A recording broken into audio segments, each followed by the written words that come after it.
ലയിച്ച് ചേർന്ന് കഴിഞ്ഞ മഹാനായ എം ടിക്ക് ആദരാഞ്ജലി അർപ്പിക്കുന്ന യോഗമാണിത്. അനുശോചന യോഗമാണ് എന്നതുകൊണ്ട് തന്നെ അദ്ദേഹത്തിൻ്റെ വിവിധങ്ങളായ മേഖലകളിലെ മഹത്തരമായ സംഭാവനകളെ ആകെ വിശദമായി അവലോകനം ചെയ്യാനോ അപഗ്രഥിക്കാനോ ഉള്ള സന്ദർഭമല്ല ഇത്. അതിനൊക്കെയുള്ള വിശദമായ സന്ദർഭങ്ങൾ ഇനിയും ഉണ്ടാവും. അതുകൊണ്ട് അതിലേക്കൊന്നും കടക്കുന്നില്ല. നമുക്ക് എം ടി ആരായിരുന്നു എന്ന് ചിന്തിക്കാനുള്ള ഘട്ടമാണിത്. എം ടിയുമായി സഹകരിച്ച ഒരുപാട് നിമിഷങ്ങൾ ഓർമ്മചിത്രങ്ങളായി മനസ്സിൽ തെളിയുന്നുണ്ട്. അദ്ദേഹത്തിൻ്റെ വീട്ടിൽ അദ്ദേഹത്തോടൊപ്പം ചെലവഴിച്ച നിമിഷങ്ങളും അദ്ദേഹം കാട്ടിയ സ്നേഹവും പരിഗണനയുമെല്ലാം മനസ്സിൽ വന്ന് നിറയുന്നുണ്ട്. അവയെല്ലാം വലിയൊരു ധന്യതയായി മനസ്സിൽ സൂക്ഷിക്കുന്നു എന്ന് മാത്രം പറയട്ടെ. ഒരു കാര്യം എടുത്തു പറയണം. മുഖ്യമന്ത്രിയായിരിക്കെ തന്നെ എം ടിയെ പലവട്ടം കണ്ടിട്ടുണ്ട്. വ്യക്തിപരമായി ഏതെങ്കിലും കാര്യങ്ങളെക്കുറിച്ച് അദ്ദേഹത്തിന് ഒന്നും പറയാനുണ്ടായിരുന്നില്ല. പറയാനുണ്ടായിരുന്നതൊക്കെ മലയാള ഭാഷയെക്കുറിച്ചും തുഞ്ചൻ പറമ്പിനെക്കുറിച്ചും കോഴിക്കോട് വരേണ്ട ചില കാര്യങ്ങളെക്കുറിച്ചും ഒക്കെയായിരുന്നു. മലയാള ഭാഷയോട് എന്തൊരു സ്നേഹമായിരുന്നു അദ്ദേഹത്തിന്. പുതുതലമുറകൾക്ക് നല്ല മലയാളം നഷ്ടമാവുന്നതിനെക്കുറിച്ച് എന്തൊരു ഉത്കണ്ഠയായിരുന്നു. തുഞ്ചൻ പറമ്പാവട്ടെ അദ്ദേഹത്തിന് സ്വന്തം ഹൃദയം തന്നെയായിരുന്നു. ഇതേക്കുറിച്ചൊക്കെ പറഞ്ഞു കഴിഞ്ഞിട്ട് വേണ്ടേ മറ്റെന്തെങ്കിലും പറയാൻ? ഇതൊന്നും എം ടിക്ക് പറഞ്ഞവസാനിപ്പിക്കാൻ കഴിയുന്ന കാര്യങ്ങളായിരുന്നില്ല. മലയാള ഭാഷാ പ്രതിജ്ഞ നമുക്കായി തയ്യാറാക്കി തന്ന വ്യക്തിയാണ് അദ്ദേഹം. തുഞ്ചൻ പറമ്പിനെ ലോകത്തെങ്ങുമുള്ള സാഹിത്യകാരന്മാരുടെ തീർത്ഥാടന കേന്ദ്രമാക്കി വളർത്തിയ വ്യക്തിയാണ്. അതിനൊക്കെയായി കയ്യും മെയ്യും മറന്ന് പ്രവർത്തിച്ച ആളുമാണ്. എം ടി അസുഖബാധിതനാണെന്ന് അറിഞ്ഞിരുന്നു. ഗുരുതരാവസ്ഥയിലായി. എന്നാൽ മുൻപത്തെ പോലെ ഇപ്പോഴും ആ ഘട്ടങ്ങളെല്ലാം മറികടന്ന് എം ടിക്ക് ജീവിതത്തിൽ ഒരു രണ്ടാം ഊഴം കൂടി ഉണ്ടാവുമെന്ന് പ്രതീക്ഷിച്ചു. ആ പ്രതീക്ഷ സഫലമായില്ല. മരണത്തെക്കുറിച്ച് ചുരുങ്ങിയ വാക്കുകളിൽ വലിയ കാഴ്ചപ്പാടുകൾ എഴുത്തിലൂടെ അവതരിപ്പിച്ച വ്യക്തിയാണ് എം ടി. ജനനം മുതൽ നമുക്കൊപ്പം നടക്കുന്ന നിഴലാണ് മരണമെന്നും അത് ഒരു നാൾ നമുക്ക് നേരെ തിരിഞ്ഞു നിൽക്കുമെന്നും അദ്ദേഹം എഴുതുകയുണ്ടായി. മരണത്തെ സാമാന്യവൽക്കരിച്ചുകൊണ്ട് ഇങ്ങനെ എഴുതിയ എഴുത്തുകാരൻ്റെ മരണം ഉൾക്കൊള്ളാൻ നമുക്ക് കഴിയുന്നില്ല. നമ്മുടെ സാഹിത്യത്തിൽ, നമ്മുടെ സിനിമകളിൽ, നമ്മുടെ സാമൂഹ്യ മണ്ഡലത്തിൽ എല്ലാം എം ടി അദൃശ്യ സാന്നിധ്യമായി തുടർന്നും നിലകൊള്ളും. എം ടി സാഹിത്യത്തിൽ ചെയ്തത് കൃത്യമായും തൻ്റെ ജീവിത കാലഘട്ടത്തെ സർഗാത്മകമായി അടയാളപ്പെടുത്തുകയാണ്. നാടുവാഴിത്തത്തിൻ്റെ മരുമക്കത്തായത്തിൻ്റെയൊക്കെ തകർച്ച അത് വ്യക്തിബന്ധങ്ങളിലും സമൂഹ ബന്ധങ്ങളിലും വരുത്തിയ മാറ്റമൊക്കെ എഴുത്തിലൂടെ അടയാളപ്പെടുത്തി. നാലുകെട്ട് പോലെയുള്ള കൃതികൾ ഉദാഹരണങ്ങൾ. അതേപോലെ ജീവിത ദുരന്തങ്ങളിൽ ദൈവം പോലും അഭയമാവുന്നില്ലെന്ന ബോധത്തിൽ നിന്നുണ്ടാകാവുന്ന ഉത്കണ്ഠകളെയും അടയാളപ്പെടുത്തി. പള്ളിവാളും കാൽച്ചിലമ്പും പോലുള്ള കൃതികൾ ഉദാഹരണങ്ങൾ. ചുരുക്കി പറഞ്ഞാൽ കാലത്തിന് നേർക്ക് തിരിച്ചു പിടിച്ച മനസ്സായിരുന്നു എം ടിക്ക് സാഹിത്യലോകം. തൊട്ടതൊക്കെ പൊന്നാക്കിയ എഴുത്തുകാരനാണ്. ചതിയൻ ചന്തു എന്ന ഒരാൾ ഇന്ന് മലയാള മനസ്സിൽ ഇല്ലാതായത് അദ്ദേഹത്തിൻ്റെ വടക്കൻ വീരഗാഥ ഉണ്ടായതുകൊണ്ടാണ്. ചന്തു ചതിയനല്ലെന്നും ചതിക്കപ്പെട്ടവനാണെന്നും എം ടി പറഞ്ഞു വെച്ചപ്പോൾ കാലങ്ങളായി നിലനിന്ന ഒരു ചെളി ചന്തുവിൽ നിന്ന് മാറ്റപ്പെടുകയായിരുന്നു. അത്ര ശക്തവും സർഗാത്മകവുമായിരുന്നു ആ എഴുത്ത്. സർവശക്തനായി കരുതപ്പെടുന്ന ഭീമൻ രണ്ടാം ഊഴക്കാരനായി എന്നും മാറ്റി നിർത്തപ്പെട്ടവനാണെന്ന കാര്യം എം ടി രണ്ടാം ഊഴത്തിലൂടെ ഓർമ്മിപ്പിച്ചപ്പോൾ മാത്രമാണ് നാം തന്നെ ഓർത്തത്. എത്ര മൗലികമാണ് ആ സങ്കല്പം. മഞ്ഞ്, കാലം തുടങ്ങിയ കൃതികളാവട്ടെ മലയാളിക്ക് ഒരിക്കലും മനസ്സിൽ നിന്ന് മാറ്റി നിർത്താനാവാത്തതാണ്. അങ്ങനെ എത്രയെത്ര കൃതികൾ. സാഹിത്യകൃതികൾ കൊണ്ട് മാത്രമല്ല, മനുഷ്യസ്നേഹപരമായ നിലപാടുകൾ കൊണ്ടുകൂടിയാണ് എം ടി മലയാള മനസ്സിൽ പതിഞ്ഞു നിൽക്കുന്നത്. തുഞ്ചൻപറമ്പിനെ വർഗീയ ദുസ്വാധീനങ്ങൾക്കായി തുറന്നു കൊടുക്കാൻ എത്ര വലിയ സമ്മർദ്ദമാണ് ഒരു ഘട്ടത്തിൽ എം ടിക്ക് മേൽ ഉണ്ടായത്. ആ ജീവന് ഭീഷണി പോലും ഉണ്ടായി. എന്നാൽ എം ടി തരിമ്പും വിട്ടുവീഴ്ച കാട്ടാതെ മതനിരപേക്ഷതയെ തുഞ്ചൻപറമ്പിൻ്റെ ജീവനാക്കി നിലനിർത്തി. മതേതര കേരളം എന്നും അതിന് എം ടിയോട് നന്ദിയുള്ളതായിരിക്കും. സാഹിത്യരചനയിലൂടെ സമൂഹത്തെ പുരോഗമനോന്മുഖമായി മുന്നോട്ട് നയിക്കുന്നതിൽ എന്നും ജാഗ്രത പുലർത്തിയ എഴുത്തുകാരനായിരുന്നു എം ടി. പള്ളിവാളും കാൽച്ചിലമ്പും എന്ന കൃതി തന്നെ മതിയാകും അദ്ദേഹത്തിലെ ഈ പുരോഗമനോന്മുഖ സ്വഭാവം തിരിച്ചറിയാൻ. പിന്നീടത് ചലച്ചിത്രമായി മാറിയപ്പോൾ തനിക്ക് പറയാനുള്ള ഉൽപ്പതിഷ്ണുത്വം നിറഞ്ഞ കാഴ്ചപ്പാടുകൾ സധൈര്യം അദ്ദേഹം അതിലൂടെ മുന്നോട്ട് വെച്ചു.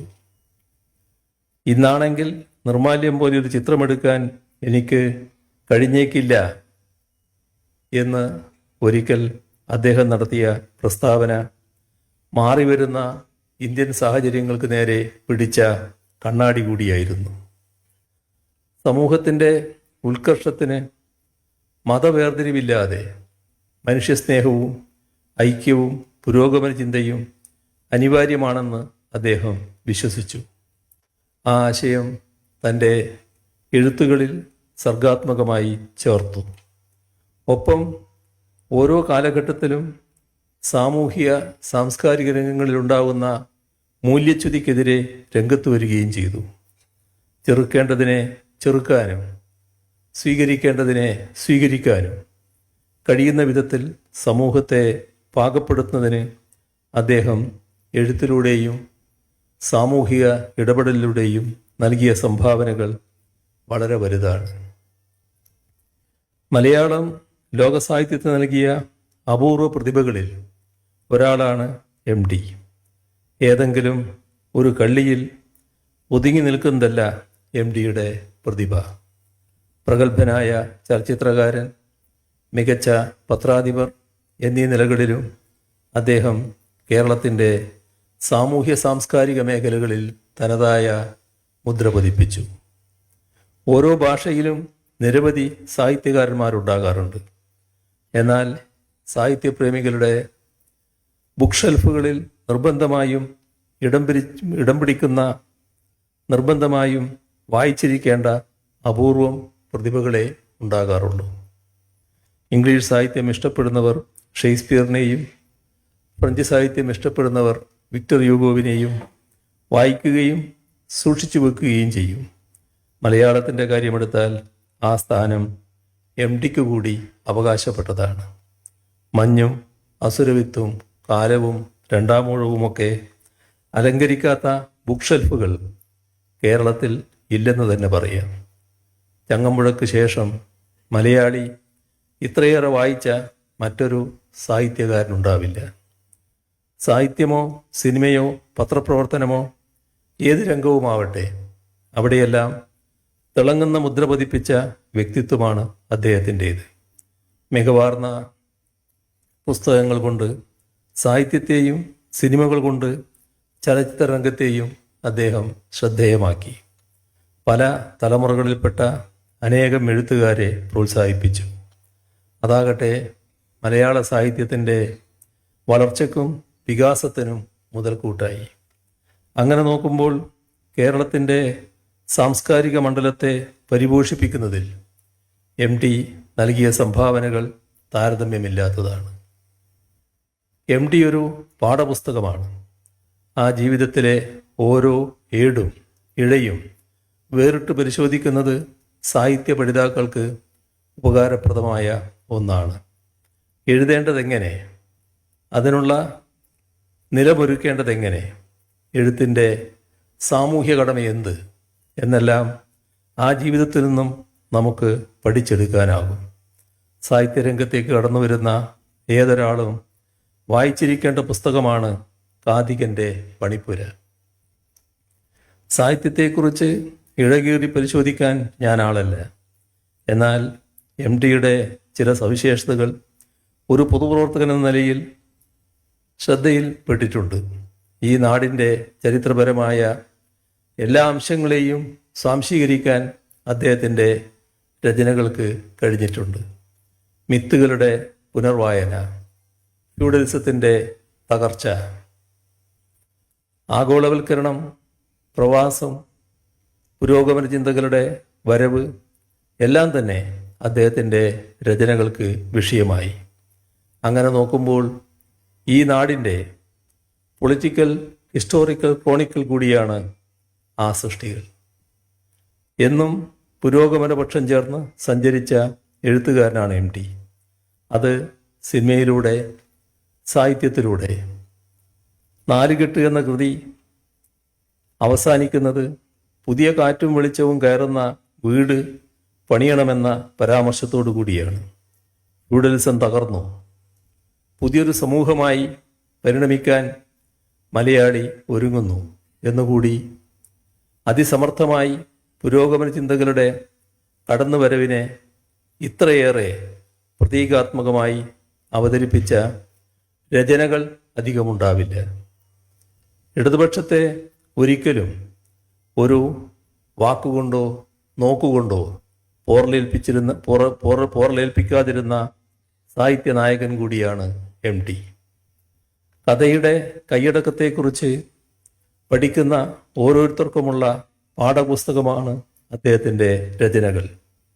സ്ത്രീ സമൂഹത്തിൻ്റെ ദുഃഖങ്ങളും പരിദേവനങ്ങളും വിഷയമാക്കിയ ഓപ്പോൾ, ആഗോളവൽക്കരണ കാലത്തെ വിപണി സംസ്കാരത്തെ പ്രതിഫലിപ്പിച്ച വിൽപ്പന, സാമ്രാജ്യത്വത്തിൻ്റെ കടന്നുവരവിനെ വരച്ചുകാട്ടിയ ഷെർലക് തുടങ്ങി കാഴ്ച വരെയുള്ള ഓരോ കഥയിലും ഈ കൈയടക്കം നമുക്ക് കാണാൻ കഴിയും.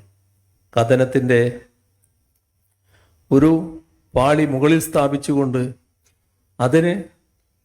അതിനടിയിൽ അനേകം സാമൂഹ്യ യാഥാർത്ഥ്യങ്ങളെ പ്രതിഫലിപ്പിക്കുന്നതായിരുന്നു അദ്ദേഹത്തിൻ്റെ രചനകൾ. പുതുതലമുറ എഴുത്തുകാർ പഠിക്കേണ്ട ഒന്നാണ് ആ കഥയെഴുത്തിലെ ക്രാഫ്റ്റ്. കലാസൃഷ്ടികളെ കേരള സമൂഹത്തെ ഇകഴ്ത്തിക്കാട്ടാനുള്ള ഉപാധിയായി ഉപയോഗിക്കപ്പെടുന്ന ഒരു കാലഘട്ടമാണിത്. പ്രൊപ്പഗണ്ട സിനിമകൾ യാതൊരു തത്വദീക്ഷയുമില്ലാതെ നുണകൾ പ്രചരിപ്പിക്കുന്നു, കേരളത്തെ ഇകഴ്ത്തിക്കാട്ടുന്നു. ഉത്തരവാദപ്പെട്ട സ്ഥാനങ്ങളിരിക്കുന്നവർ തന്നെ അത്തരം സിനിമകൾ പ്രചരിപ്പിക്കുന്നു. ഈ ഘട്ടത്തിലാണ് നിർമാല്യവും ഓളവും തീരവും പോലെയുള്ള സിനിമകളും അവയുടെ ആശയങ്ങളും പ്രാധാന്യമർഹിക്കുന്നത്. എഴുത്തുകാരൻ എന്ന നിലയിൽ മാത്രമല്ല MT മലയാളത്തിൽ സാന്നിധ്യം അറിയിച്ചിട്ടുള്ളത്. മികച്ച ഒരു വായനക്കാരൻ കൂടിയായിരുന്നു അദ്ദേഹം. ലോകസാഹിത്യത്തിലെ വിഖ്യാതമായ എത്രയോ കൃതികളെ തൻ്റെ വായനാനുഭവത്തിലൂടെ അദ്ദേഹം മലയാളികൾക്ക് പരിചയപ്പെടുത്തി. ഇന്നും മലയാളികളുടെ പ്രിയപ്പെട്ട പുസ്തകങ്ങളാണ് അവയെല്ലാം. 7 പതിറ്റാണ്ടിലേറെക്കാലത്തെ തൻ്റെ രചനകളിലൂടെ ലോക സാഹിത്യ വിഹായസിലേക്ക് മലയാള ഭാഷയെയും സാഹിത്യത്തെയും കൈപിടിച്ചാനയിക്കുകയാണ് എം ടി ചെയ്തത്. ഇന്ത്യയിലെ പരമോന്നത സാഹിത്യ പുരസ്കാരമായ ജ്ഞാനപീഠം മുതൽ രാഷ്ട്രത്തിൻ്റെ ആദരവായ പത്മഭൂഷൺ വരെ എം ടിയെ തേടിയെത്തിയിരുന്നു. മാതൃഭൂമി പ്രസിദ്ധീകരണങ്ങളുടെ പത്രാധിപർ, കേരള സാഹിത്യ അക്കാദമിയുടെ അധ്യക്ഷൻ, കേന്ദ്ര സാഹിത്യ അക്കാദമിയുടെ വിശിഷ്ടാംഗം, തുഞ്ചൻ സ്മാരക ട്രസ്റ്റിൻ്റെ അധ്യക്ഷൻ തുടങ്ങിയ നിലകളിൽ ഭാഷയ്ക്കും സാഹിത്യത്തിനും എം ടി നൽകിയ സേവനങ്ങൾ എക്കാലത്തും ഓർമ്മിക്കപ്പെടും. ആവശ്യമുള്ളിടത്ത് തിരുത്തിയും മതിയായ രീതിയിൽ സഹകരിച്ചും പ്രോത്സാഹിപ്പിച്ചും ഞങ്ങളുടേതടക്കമുള്ള ഇടതുപക്ഷ പുരോഗമന പ്രസ്ഥാനങ്ങൾക്ക് അദ്ദേഹം നൽകിയ പിന്തുണയും ഈ അവസരത്തിൽ നന്ദിപൂർവം ഓർമ്മിക്കുകയാണ്. കേരളത്തിലെ കമ്മ്യൂണിസ്റ്റ് പ്രസ്ഥാനത്തിൻ്റെ എക്കാലത്തെയും സ്നേഹസമ്പന്നനായ സഹയാത്രികനായിരുന്നു എം ടി എന്നും ഓർക്കേണ്ടതുണ്ട്. മഹത്തും പരിവർത്തനോന്മുഖവുമായ ഒരു മഹാകാലത്തിൻ്റെ അവസാനിച്ചുകൊണ്ടിരിക്കുന്ന പ്രതീക്ഷകളിൽ പ്രമുഖനാണ് എം ടി. മലയാള സാഹിത്യത്തിൻ്റെ തേജോമയമായ മുഖം മറ്റ് ഇന്ത്യൻ ഭാഷകൾ ദർശിക്കുന്നത് എം ടിയിലൂടെയാണെന്നാണ് നാം അറിയേണ്ടത്. ജി ശങ്കരക്കുറുപ്പിനെയും തകഴിയെയും ബഷീറിനെയും പൊറ്റക്കാട്ടിനെയും ONVയെയും അക്കിത്തത്തെയും പോലെ ഇന്ത്യൻ എഴുത്തുകാരനെന്ന പദവിയിലാണ് എം ടിയുടെ നില. എം ടിയുടെ സാംസ്കാരിക സംഭാവനകൾക്ക് ആ സംഭാവനകളെ കേരളം എന്നും നന്ദിപൂർവ്വം ഓർക്കും. മലയാള ഭാഷ ഉള്ളിടത്തോളം എം ടി ഓർമ്മിക്കപ്പെടുകയും ചെയ്യും. ആ ഓർമ്മകൾക്ക് ആദരമർപ്പിക്കുന്നു.